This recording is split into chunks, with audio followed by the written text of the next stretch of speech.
What is up, NFL fans? Welcome back to another episode of For Your Viewing Pleasure. I'm Jeff Hartman, joined by Wesley Coleman as we break down Week 3. The game's coming up. What's up, Wesley? How's it going, man? How's 2 weeks treated you? Are you is it going just the way you thought? No, not at all. It's a nightmare. Like, I never would have guessed that the Steelers' defense would be so crappy. Like, I knew the offense could be very sucky in terms of, that's what we always say in our house because of the movie Elf when he goes, it's very sucky. That's the Steelers in general right now are very sucky. They can't do anything. But nonetheless, how are you holding up after 2 weeks? I'm good, man. Right where I thought we'd be at 0-2 for the Saints, but also games have been competitive and we have held the ball at the end of the fourth quarter with the opportunity to tie or win both of the games. It's kind of perfect scenario for me because I think we need to have the first overall pick in the draft. I think that's important for us. But I'm never going to root for my team to lose, but I want to be entertained by the games. Having said that, the next 2 weeks, I don't know are going to be very entertaining for the Saints because we go to Seattle and then to Buffalo. So let's talk about that. Yeah, let's talk about Week 3 coming up. We've always touch on the primetime games first. Some good ones, some not so good ones. Let's start with Thursday Night Football. The Dolphins go to the Buffalo Bills. Dolphins are 0-2. They seem to be a train wreck. Mike McDaniel is saying Lord knows what in post-game press conferences. The Buffalo Bills are 2-0. They're looking pretty dominant. What do you think about this Thursday night game? Buffalo's favored by 12.5. And is that enough? I don't know. Miami's in I don't know, total disarray because they can't blame injuries right now or any of that kind of stuff. They're just a really bad football team. I mean, Mike McDaniel's seat's got to get hot really, really fast. I mean, probably even faster than Mike Tomlin's. That seat's not getting even warm. What are you talking about? I know. But no, so yeah, this is one of those games, though, and correct me if I'm wrong, but I mean, it's a divisional game. It's on Thursday night. I know that favors the home team. I could see the Dolphins keeping it close. I don't think that they win this game, but it's 12.5. I've seen some books where it's 11.5. That's a lot of points for a short week. I would say take the Dolphins getting the points. Not to win outright, but I'd say take the Dolphins taking the points. What do you think? Yeah, I wouldn't necessarily bet against it, but I also think the Bills at home are going to be trying to put on a show.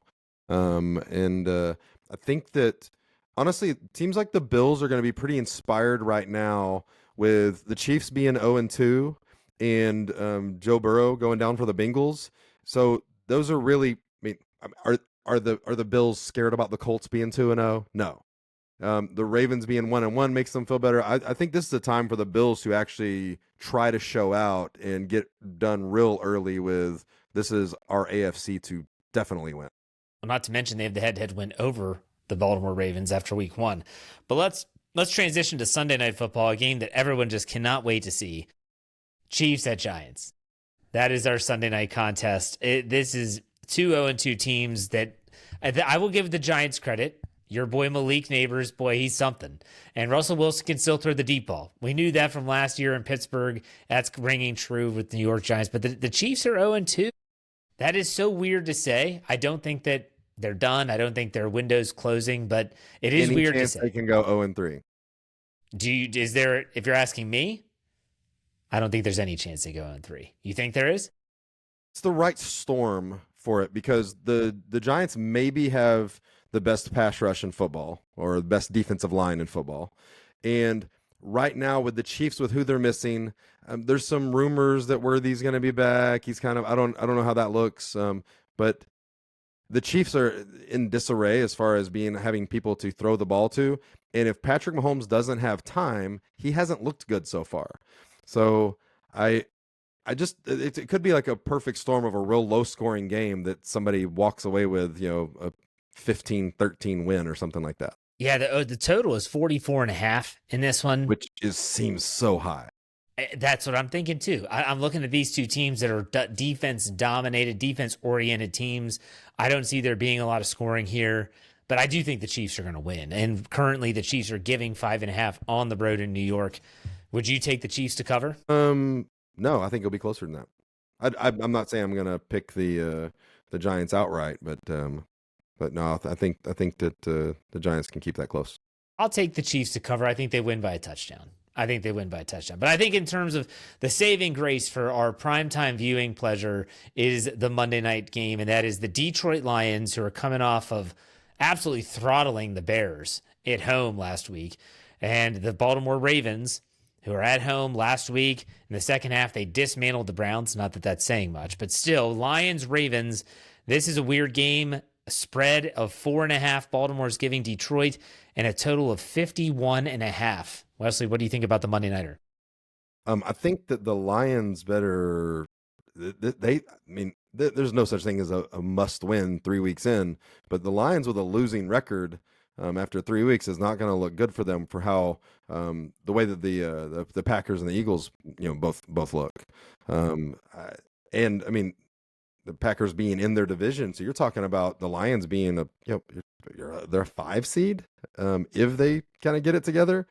So and they haven't looked great the way they've been performing. So this is a tough ask to go to Baltimore in week 3 on Monday night and win. But I mean, the Lions really got to get it together for this game.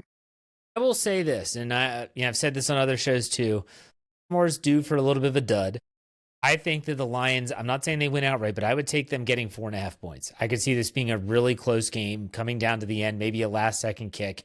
I'll take the Lions. The over is really, really enticing here, 51.5, but I'm thinking under for some reason. I'm not sure why. What do you think? Yeah, I'm going over with it for sure there. I think that this ends up probably a high-scoring fourth quarter. Kind of seems like a thing both of these teams do. I think that probably in the third, you feel really good about the under. And I think that there's probably some points scored in the last quarter as well. And just kind of adding in there that the Ravens, they're 1-1, but they come away winning this game. They probably are feeling really good about winning their division with the way the Browns and Steelers, as you commented, have looked, and then Joe Burrow being hurt.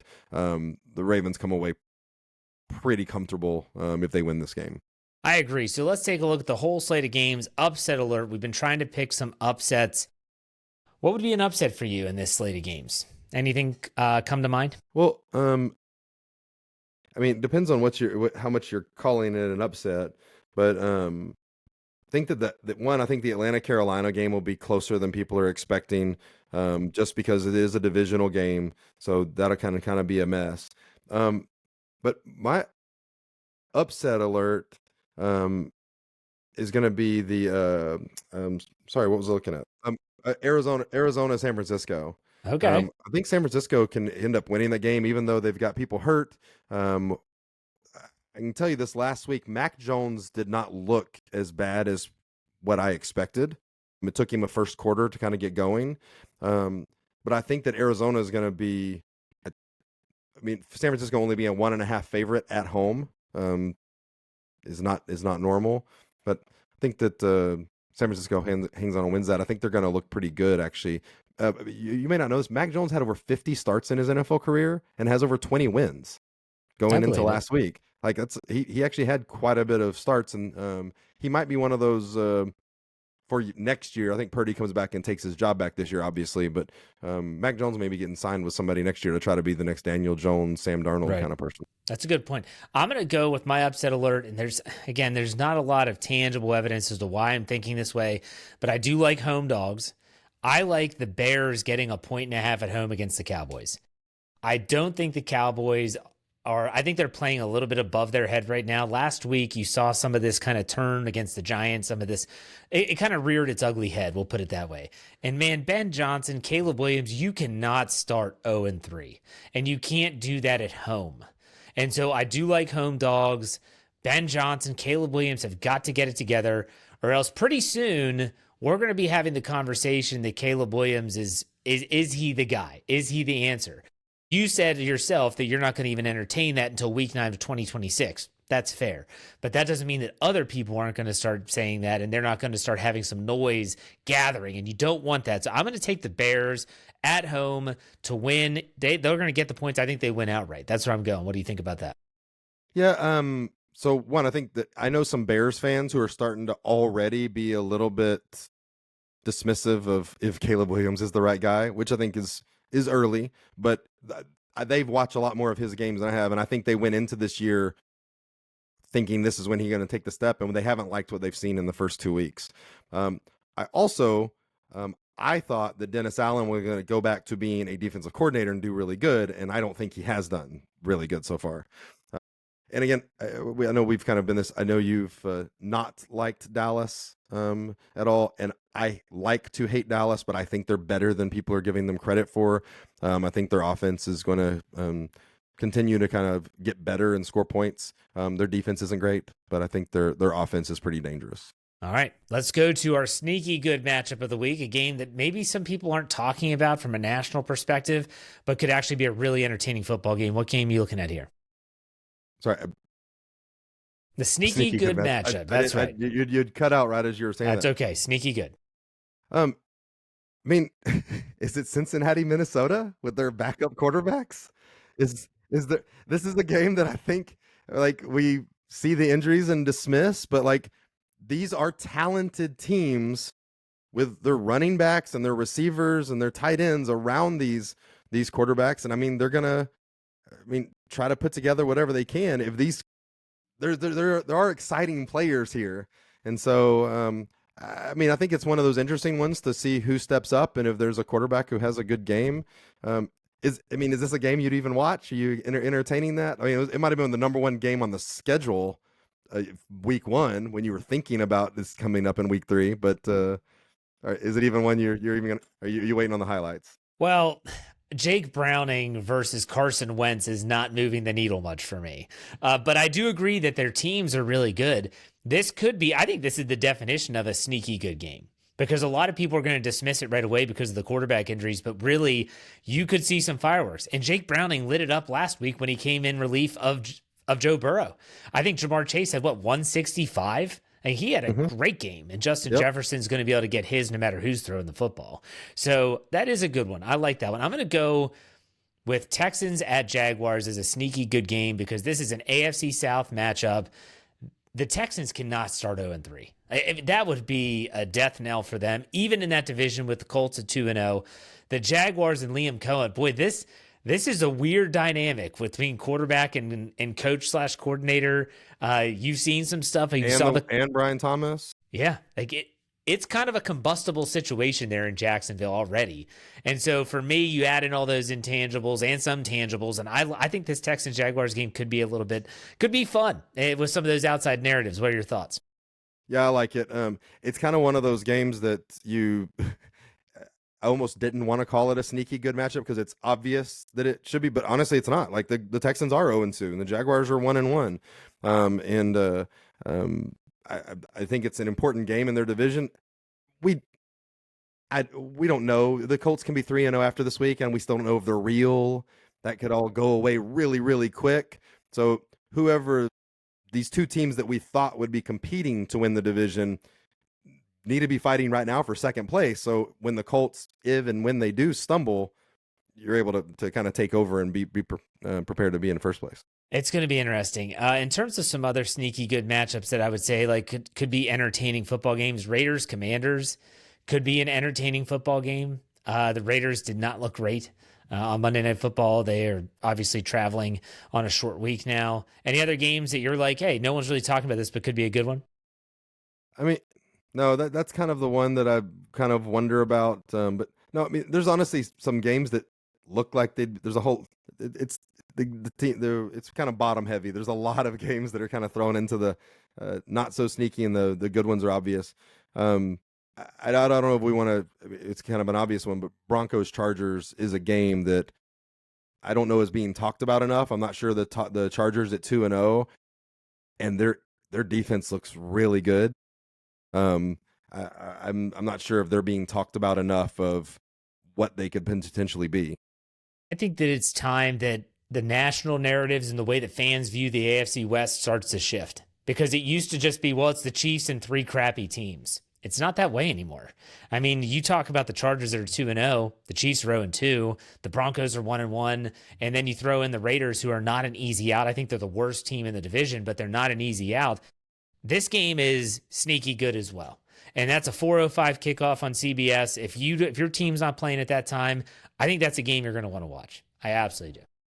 This I know it's so early. I mean, to be talking about like what playoff picture is going to look like, and it's dumb. But what I see of the AFC kind of rankings and where everybody's at right now looks like it's going to come down to the last week, because obviously the Chiefs are going to come back and try to be. They're going to be pulling and pushing for a playoff spot. I mean, whoever doesn't win that division, I mean, you're talking about the Broncos and Chargers, both look really good right now. Like they'd be fighting for playoff spots. Can the Bengals hold it together a little bit? I don't know, but you know, I think there's going to be this is going to be a team with potentially losing record fighting for that sixth spot in the AFC. It kind of just the AFC looks really weird for how quarterback strong they are. And the AFC West could be a division with 3 playoff teams representing, and that's happened before, obviously. All right, so let's go to you can only watch one. There's a game that I'm looking at, and we haven't talked about it yet, but I want to see if you're going to go there as well. What is the you can only watch one game? Man, for me, it's the Rams and Eagles. There it is. Yep, same. I need to see more from the Rams. I think than how they've looked so far. I mean, they are 2-0. Along with 2 other teams in their division. But I need to see a little bit more from them. Puka Nacua, how has somebody had this many catches and this many yards over the first few years of their career and are still just dismissed as not one of the top 5 wide receivers in football? And I'm guilty of it too. But he keeps, it's not just an accident. He's putting up these numbers. And so, I don't know. I need to see a little bit more from the Rams. This is a big game for them to get it together. And it's really hard for me on the Eagles because this is still every year of his career that I watch Jalen Hurts play football and he cannot throw a good pass from the pocket. And he's just not a good quote unquote quarterback of being able to stand there and, step up in the pocket and throw a pass. But man, he can sure win some football games. I mean, and it's annoying to me. And listen, they're a really good team and they're talented and they're going to keep winning games. But it's annoying to me that their quarterback is like not a good quarterback. He's not the upper echelon elite. But they found a way to win because they have a great offensive line. They can run the football. He can run the football. Give me Joe Burrow with that offensive line. Because I think he's the best pocket passer in the NFL. Like, why can't they protect that guy? Because they spend too much money. They're trying to rely on rookies and draft picks to do it. And if you're not drafting well, that's what happens. I was going to go a defensive line in the first round who has no stats in his college career. It was insane. Hey, the Bengals are going to Bengal, man. But hey, I was going to go in the same direction. Rams, Eagles. I've said this on other shows. There's something about Matthew Stafford that I love to watch, but I am concerned. His back injury that had him sit out most of the preseason, if not all of the preseason and leading up to week 1, man, when you're starting to talk about disc issues in the lower lumbar area, you're like a hit away from being on the shelf for a long time. I hope Matthew Stafford stays healthy. It's going to make for a much more exciting NFC if he is healthy. But there are some times where you're just like, it's kind of like we're just waiting for the next shoe to drop. When is he going to get hurt, So I think Rams-Eagles is fascinating. The Eagles are giving 3.5 with a total of 43.5. Where would you go in terms of picking this game? Man, that's actually a really good line. It is. I'm going to take the under and Eagles not to cover. Okay, so you're taking the under, and you'll take the Rams getting 3.5. Yeah. All right. I'm going to take the Eagles. I think the Eagles cover, and the 43.5, what the hell? I'll take the over. Just complete opposite of what I'm doing. All right. Before we do Dud of the Week, what I want to do, and I did this in the wrong part of last week's show, what are the cheapest tickets out there, Wesley, for this week 3? Because that is typically a signal of duds of the week. What do you got? Yeah, so you've got the 2-0 Indianapolis Colts, which I think I saw that it's the first time they've been 2-0 since 2007 or 9. That's insane. Something like that. But the 2-0 Indianapolis Colts at the Tennessee Titans, you got a $41 ticket there. You've got the Falcons at the Panthers, a $48 ticket. And then your dud of the week is the matchup that we like, the Texans at the Jaguars at $38. I can't think of it. $38 to go see an NFL football game. Now you're probably sitting in peanut heaven, I'm sure, but still. I mean, are all the fans in that division just like this scared of the Colts? They don't even want to go watch the Texans and Jaguars. $38. Well, which game of those is the dud of the week for you? I mean, I don't have any interest in watching anything with the Tennessee Titans. I mean, and listen, the Colts are the story there, but I expect them to kind of run away with that game. I just I don't know if I have any interest in watching anything that the Titans are doing. I mean, even if they're playing against another great team, that's a tough one for me. Where do you go with? There's a lot of them. I kind of feel the same way about like Bryce Young and the Panthers right now, but then Yeah. in the fourth quarter they kind of looked like they were gonna tie a game or take a lead. I mean, dud of the week, you could talk me into Jets Buccaneers. You could talk me into Packers at Browns because I think the Browns are going to be awful. You could say Saints at Seahawks. Seahawks, you got Sam Darnold up there. Like, who cares? Yeah. Yeah, there's a lot of them, but I'm going to go with give me in terms of Falcons Panthers is where I would go. There's nothing there that's drawing me to this game. Nothing. One thing that I also look at is not only the lowest ticket, but the lowest over under, and because we expect that to be boring. The Saints Seahawks is the only game at 41.5. Yeah, that's incredible. All right, before we call it a show, I wanted to see how your thoughts are about college football. What have you been happy? Obviously, your LSU Tigers keep winning, but what do you think about this crop of quarterbacks? Some people are saying they're not as good as we thought they were. Man, it's for a team that I expect to be drafting, it's my Saints team at the top of the draft, and I've been watching this quarterback development for all these teams like pretty closely because I want to see who out of the 6 or 7 that were potentially going to be able to earn first round grades. So far, we haven't seen a lot of that. There's nobody's kind of stepped up. Clade Kubnik has kind of completely fell off, and then there's other guys who are just kind of okay. It's early in the season. I think we have a few guys dealing with some injuries. Sellers got his concussion. We finally found out this week that Garrett Nussmeier is dealing with a torso injury, but they expect him to be after the bye week in a couple weeks. They expect him to be completely healed and fine. It was just honestly from overthrowing throughout the offseason. It's something he's been dealing with, so they haven't been pushing the ball downfield because of that. Maybe that's an excuse because they just haven't been good at pushing the ball down the field, but. I don't know. I think it's early. We definitely got some more games, but so far nobody has stood out. I don't think that there should be any conversation about Arch Manning coming out a year earlier than some people thought. He needs his experience.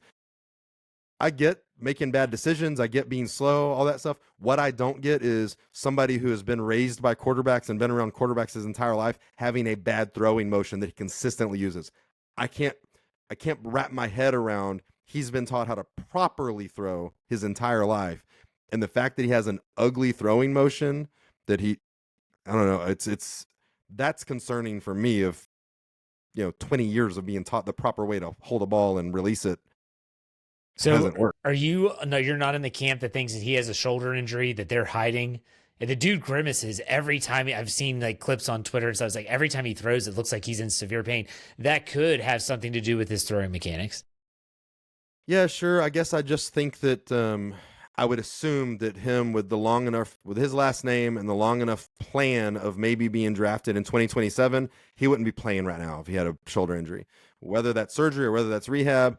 But throwing incorrectly for multiple games makes you start throwing incorrectly. So I figured that his family and him and all that would have a better plan of, because they don't care. Listen, yeah, he wants to win a national title, blah, blah, blah. That guy's got his stuff's about the NFL. His stuff is about the $60-75 million a year that's coming someday in his life, hopefully.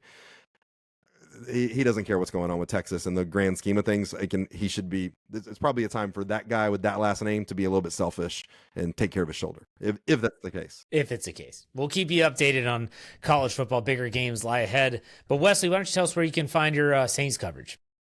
You can find me on X at WhoDatWesley13. You can find me on the Don't Patrol podcast on all your streaming platforms, or on X at Don't Patrol PCast. Jeff, where can we find you and your Steelers frustration coverage? Steel Curtain Network, wherever you get your podcast, just search Steel Curtain Network and then steelcurtainnetwork.com for the website. You can find me on social media at jhartman, HARTMAN_PIT. But that does it for us. Wesley, man, thanks for your time. We'll talk next week. We'll preview week 4. Take it easy. 25% of the way through the season next year, next week. Stop it. Stop it.